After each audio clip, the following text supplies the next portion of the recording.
counters are great for counting. You can even use them with your hundreds chart.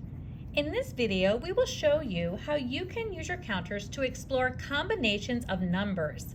Let's start by exploring combinations of 10. Have your child count out 10 counters and place them in 2 rows of 5 with the same color facing up. Ask your child to explain what they see. For example, I see 10 red counters.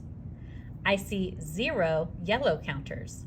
This means that 10 plus 0 equals 10. Now ask your child to turn over one of their counters. And again, ask them to explain what they see. Now I see 1 yellow counter and I see 9 red counters. This is because 1 and 9 equal 10. You can continue this pattern by having them flip over another counter.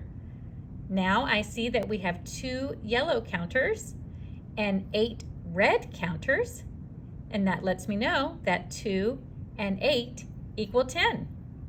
You can repeat this activity with numbers up to 20. You can also use your counters to determine the fraction of a set model.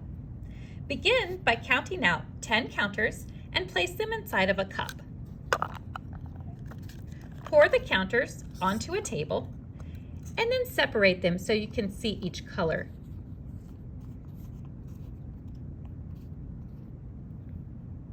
Ask your child to tell you what they see, but to describe it in terms of fractions.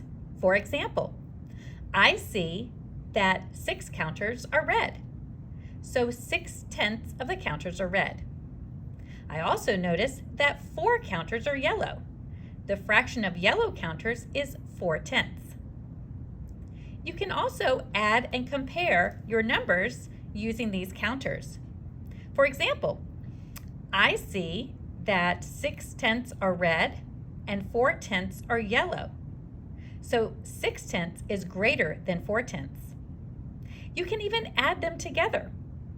You can say that your 4/10 of yellow counters and your 6/10 of red counters equal 10/10 or a whole. Have fun exploring fractions with your counters.